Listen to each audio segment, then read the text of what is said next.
am so hungry. My lips are dry though, so a little DIY snack. Oh hey!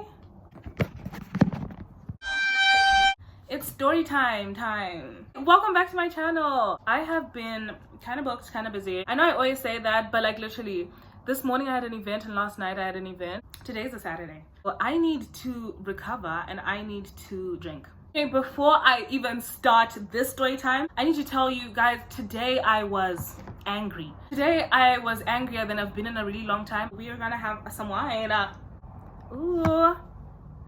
It's called Foundation Stone. I actually got it for a gig I did last night and I needed like white wine for my sauce in my main. And I literally used like 100 mils, so.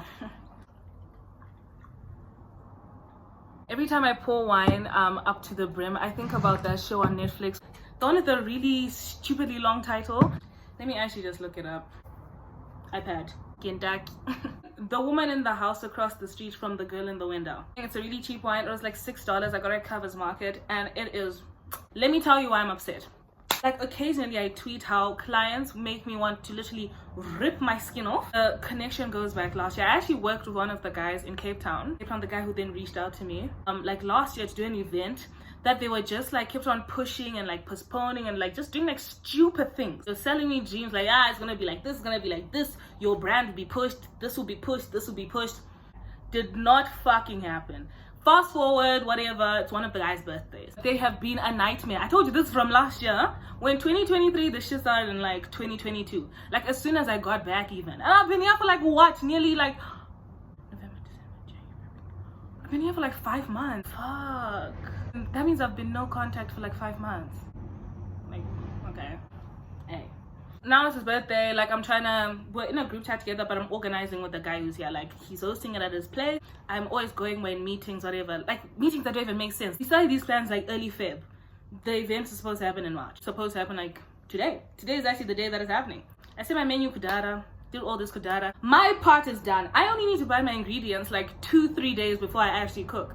Why do you want me to be using basil from 3 months ago in a dish that I'm doing tomorrow? The guy who's not in Zim, it was his birthday. The guy who was in Zim, a few days before, he had asked me, oh, can you get a cake? I just wanted to be a surprise for him, you know, because his birthday, he's my friend, whatever. I actually messaged the girl that day and I'm like, basically I ordered the cake. I tell the guys I ordered the cake. They're like GGG. On Wednesday, this past Wednesday, I told you today's Saturday, the day the event's supposed to be. On Wednesday, I'm messaging the guy in the morning because now I want to buy my ingredients on Thursday. I'm messaging the guy and I'm like, okay, this is how much my ingredients are gonna cost, and then this is how much the cake is. The guy says, okay, cool, Cheza, come and pick up the money. Cool. Like I even sent him a screenshot of the quote of the cake. I'll come get it, whatever. He goes quiet on me. That same evening, basically they fired me. Mind you, I had been speaking to the friend like the whole day. I just said, okay, I sent the number of the girl who was doing the cake because this event is now in 2 days. It's supposed to be delivered, whatever, on Friday. I didn't even say anything mean. I didn't even, I didn't say what my chest really wanted me to say. Now it's Saturday. The girl is telling me that she's phoning this guy's friend, the one who stays in Zim, and saying like, oh, when can we deliver the cake? When can we deliver the cake? The guy is saying, I don't know anything about a cake. Now I'm fucking pissed. This is a cake that's been ordered and it's done. She's made it. Now it's time to go out for delivery. And now you're saying you don't know what's going on with the cake. Basically, they refuse to pay for the cake and do all of this. I have that cake downstairs. It's so beautiful though. Like I was so angry. Like, you know the type of anger where you're shaking? That was me. Now I was like, I have to fucking pay for this cake with my own pocket. That's not even the most upsetting part. What am I gonna do with the whole cake? Oh guys, this cake is huge! I only live with my mom, hey? Let's get to the story time that this video is actually even about. I love being relatable. I love being myself, authentically myself on this channel. But the one thing that we know I don't speak about a lot on this channel is niggas. I just think they're very boring. They're intriguing, but not in a good way. Also, sometimes I can't even speak about situations I'm in because I also don't know what the fuck is going on. I'm not trying to be a role model or anything, but I don't want to come and promote my clownness so that you guys can go and do the same thing. Believe it or not, I have been a clown 1 or 2 times. From time to time, I can actually be a fool. I'm gonna tell a story of the time I got ghosted so hard that to this day, me and my friends still just talk about him like he died. And honestly, I can believe it. He took the definition of ghost and he said, let me level it up a little bit. So this story unfolds from my first year of uni. I had just come out of a long-term-ish relationship. I'd come out of the relationship like just before COVID hit.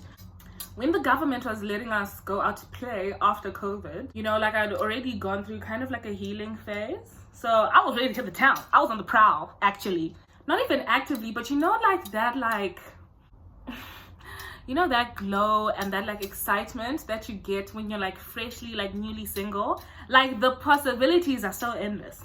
It's just an amazing feeling. Like being newly single, if you're not easing, you just feel sexy. You feel like the world is my oyster. I can do what I want. You just want to perform. You know, I was on that. I was like, this is my first year away from home. I'm in fucking Cape Town, bitch. I was also like really kind of depressed during lockdown. So, you know, I was ready to have some fun. And my partner in crime was really Thandeka. I would go out with her a lot. And that combination was, I think, one of the most muskanzwa friendships and situations and times that I've just had with someone. A lot of fun. So this one night, we went out to this place called Sook. Yeah, we went to Sook, right? You know, you go out looking hot. There's hot men around you. Niggas were coming, offering us drinks and whatever. And then I saw this one guy across the room. Oh, like we were like sitting outside. We were sitting at a place where I could see the entrance and like people coming up the stairs. I look literally and I see the finest man. The finest man that I had seen at that time in my life. For you guys to fully believe how fine I thought he was, I will start with saying the fact that he was like, I think at most 5'7". At most. I think him and I were like the same height. Okay, I don't think he was shorter, but definitely his height was like something that I would immediately look and turn my head. He was so hot. You know, he was like kind of light, which wasn't my type back then. He had like a full connecting beard and like he was wearing like a beanie, like one of those ones that you fold down. He had like a bit of edge to him. His outfit was just, so like when I saw him come in, we like made eye contact, right? And I was already like 4 tequilas in. At that point, there was nothing you could have stopped me from doing sex eyes across the room. There was nothing, no one could have stopped me from doing that. Now we're doing this like flirtatious looking, let's do it. Obviously I'm like to Thandeka, hello, I know where I'm dossing. Okay, sorry. You know that feeling of going out and like you see like someone you've never seen before and it's like a breath of fresh air and you're just like, okay, like I want to see what this potential plot twist of my life could be. It wasn't even just me and Thandeka, Natalie was also there. So then this guy finally like comes up and he comes with his friend and you know they start talking to us. So the friend like starts talking to like Thandeka and Natalie and this guy is talking to me, right? I don't really remember the conversation exactly, but all I know is that it worked. He would have to flat out insult everyone in my lineage for me to have actually been like, you know what? Maybe, and you know what? Maybe not. You know, things are going well, so they like pull up a seat. And now we're all just like drinking together. I'm actually gonna tell you his name in this video. And the reason I'm gonna tell you his name is because his name was like really hard to pronounce. So he just told me that his name was the first initial of his name. So like I only called him by that first initial. Like I genuinely don't even know his name, which is also I have no idea where he is or what he's doing because I don't even have his name to like try and stalk him on the internet. Can you guys can you guess what the initial of his first name is? We'll give you guys a little bit of time. If you want to type the initial that you think it is in the comment section before I tell you, I'll just like wait a little bit while you just go type the initial that you think this guy's name began with. If you said Jay, you are very correct. His name was Jay, and I called him Jay. Anyway, so then Jay is like, do you guys wanna like come back to like our place and like we can play games and do all of that? I don't know if Stranger Danger was actually that real or that deep for Thandeka and I in first year. But yeah, we went. Obviously, Natalie had a mister, so he came to pick her up. So, you know, it was me and Thandeka. It was not like a 2-man, but Thandeka was really doing me a solid because that guy's friend, he just wasn't cute. That guy He was scary, child. I'm not even the judgy type, but that guy was scary. We go back to the apartment. It was like apartment hotels. Like we get up there. Hey, do you say it's flowing? I'm like, oh wait. I don't like cognacs and shit, but I was present. We also start playing games. Yeah, the games don't matter. Basically, that's the story of how Jay and I met. So now, like after that, I was always at that apartment. Like the doorman knew me. Me and the doorman would literally be doing the most elaborate handshake with each other. And also a disclaimer, this whole story spans over the time of like 2 weeks. That's how deep the attachment for me got, but I can also explain. It was just perfect. To me, he was just perfect. I was like, first of all, when have I ever been with a hunk like this? Obviously, brain power was already at a minus. And then also the first time, like there were so many red flags. Let's talk about the fact that a lot of the times that I would go see him, I would go in the night. He'll say he was working, which okay, fair and fine as well. Like, okay, I can't deny, like it'll be during the week as well. So I can't really say that he wasn't working. But I would stay, I wouldn't like be like booted out to like Moxin, being like shaken awake saying Mugawe and it. No. I would like wake up, order breakfast, I'll go to the pool. Yo, I was and I would like leave whenever I wanted, but I would usually like go to school then come back. After that initial time we met, like I saw him again like 2 days later. He also only used iMessage. It was either iMessage or he would like phone me. The conversation with this guy was so, even like on the phone, like he would phone me with airtime and would like talk for like a hot minute. And the conversation, you know, was just so nice. It was like flowing. And like usually older guys kind of bore me. The conversation would be like, you know, it'll be like really funny, you know? I love making a guy giggle out of his boxers. The first time he like calls me over and he's like, come over. And then I went. So I arrived and like we're sitting on like the couch and we're just like talking, you know, like I'm drinking. Guys, this guy was really making me drink Douce often. Another thing that like really made me fall in love with him, like where I was like, I need to see this out. Like I need to be in my delusional era if that means trying to keep this man. I love Tiny Desk. I've said it on this channel 1 or 2 or 14 times. I love Tiny Desk and I love watching it. This guy, I go over, he's like, do you listen to Tiny Desk? Do you watch Tiny Desk? And as soon as he said that, I was like, God, you work. He's like, let's play, I'm gonna play you my favorite Tiny Desk. And then he played me Wale's Tiny Desk. So let me set the scene. Hold on. Tell me if you wouldn't fall in love. Okay, so we're on our cognac and coke vibe. Low lighting. So like I think the only light that was on was like one of the kitchen lights. So it was like really low lighting, really vibey. We were watching Wale's Tiny Desk and having good conversation. He was telling me like some interesting facts that he knows about the Tiny Desk, about Wale or whatever. Like I had never watched Wale's Tiny Desk personally because I didn't even I don't listen to Wale that much. These are the type of vibes that I was getting like all the time, like consistently. Another red flag, anytime he told me that he was in now that I know what this actually means and like how much of a red flag it is now, I feel really stupid that I believed it at the time. But he told me that he did real estate. Guys, he was telling me dreams. He's like, I'm gonna take you back to Nigeria, asking me about Zim, saying, let's go to Vic Falls. I've always wanted to see it, whatever. Bitch, I bet you that guy had been to Vic Falls 7 times already. It was my first like big wow. Is this life? Is this uni life? Is this college life? Is this what dating is like? It was like also my first time that I was like in a relationship. Okay, well, it definitely wasn't a relationship, but like it was one of the first times I was in like a situation where the guy like takes a lot of control. It just seemed like I was with a man. I really felt like the princess and passenger princess in like all the aspects that we were over 2 weeks. This is why I was just so stupid and like just so delusional in the situation, because it was just something foreign to me and I just wanted to clutch onto it like this and like not let it go. I don't really know that much else about his like personal life. I just knew that he was like Nigerian. He told me stuff about like his home life. Not anything that was really sounding like the beginning of Ring the Alarm by Beyonce. There was nothing for me at the time that wasn't believable, but wasn't believable for someone who was stupid. Then Tandeka and I were going out again. So we were going to Sook again and I was supposed to see him. But like, you know, him and I were like constantly messaging throughout the night. You know that giddy little stupid feeling that you get in your stomach and your like heart and your chest and like your labia when like you know that like after a night out you're going like back to your man. I was on top of the fucking world. So I was supposed to like see him after, and he was like out with his friends.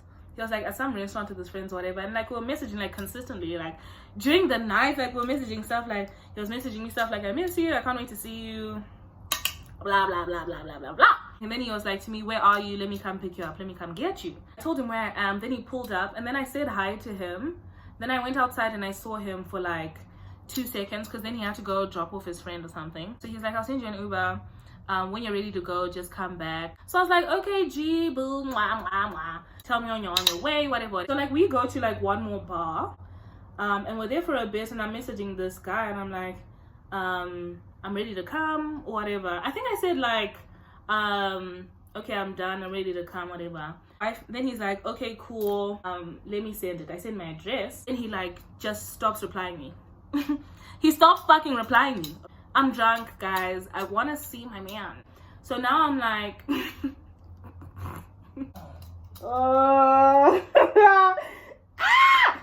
so now I'm like, you know, like I'm just sending him a lot of messages. One thing about me, if I am intoxicated, I am the type that you must take my phone. So I'm sending him like a lot of messages or whatever. Remember, I only have this guy's like iMessage or whatever, an actual call. So like I'm also trying to like phone him with like airtime. He's not answering.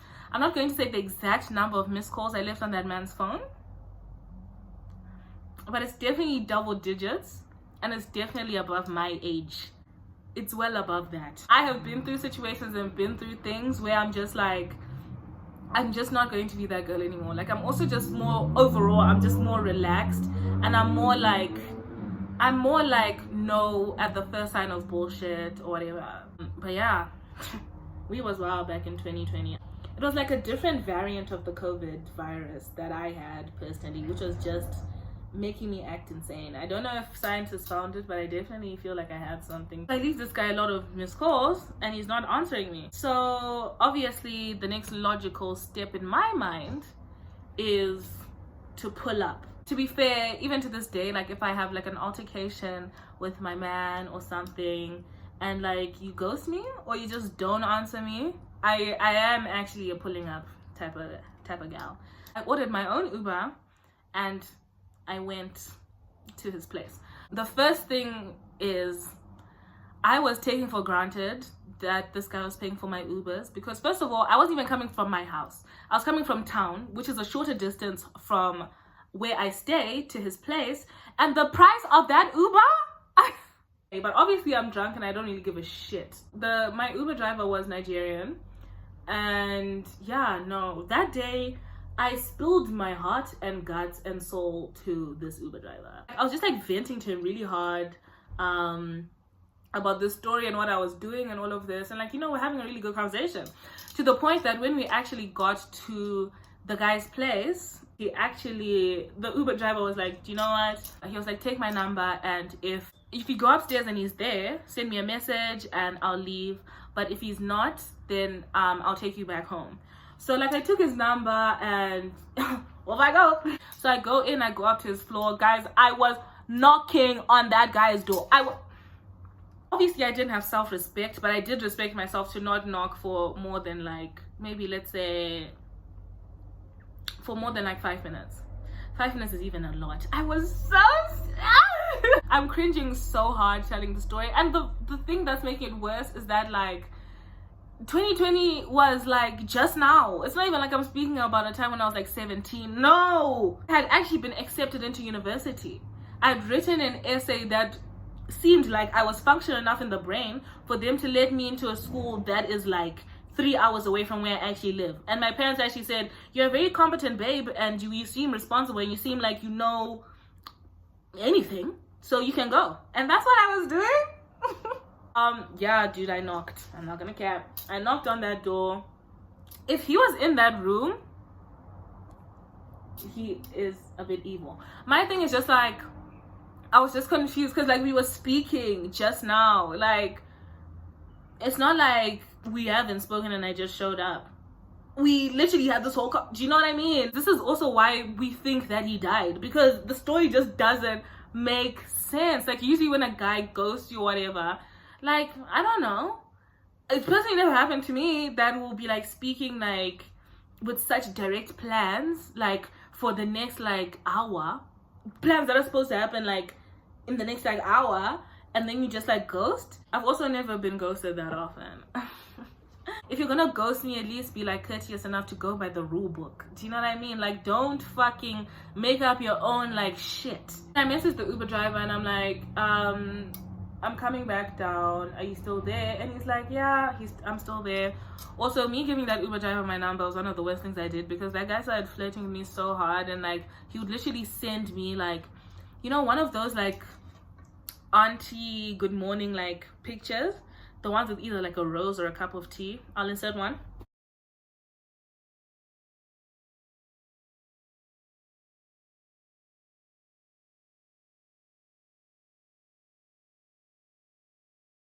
Yeah, like one of those like every morning. Anyway, I get back into the car. Now mind you, I'm paying that fee that I told you that I did not appreciate in the beginning. Now I'm paying double.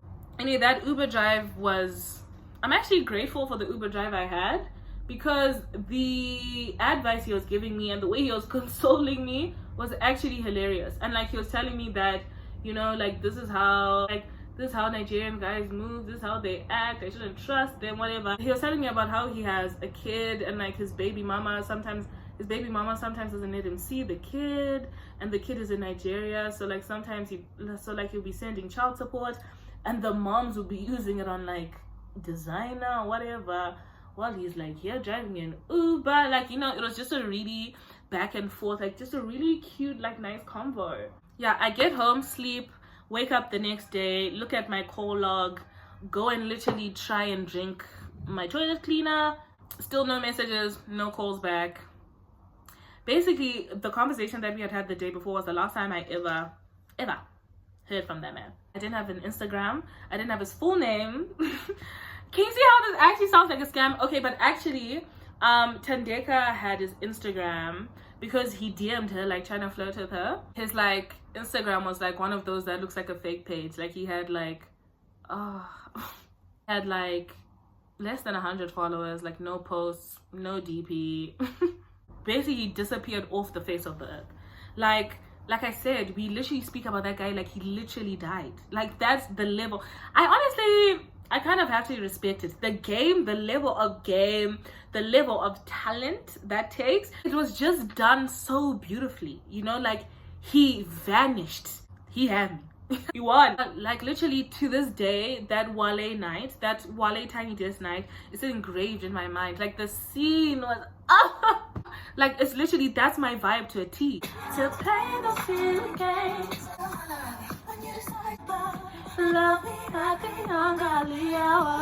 What the hell were Chloe and Halle smoking? Anyway guys, that is my story time. That is me telling you about a little L I've taken. I don't want you guys thinking that I'm, you know, just flawless. I need you guys to also know that we go through the same things. Also want you to know that we also bounce back. We're also bad. What did they say? Lower lows produce higher highs. Amen. Thank you so much for watching this week's video. If you haven't subscribed to my channel, and I will see you guys next time. Bye.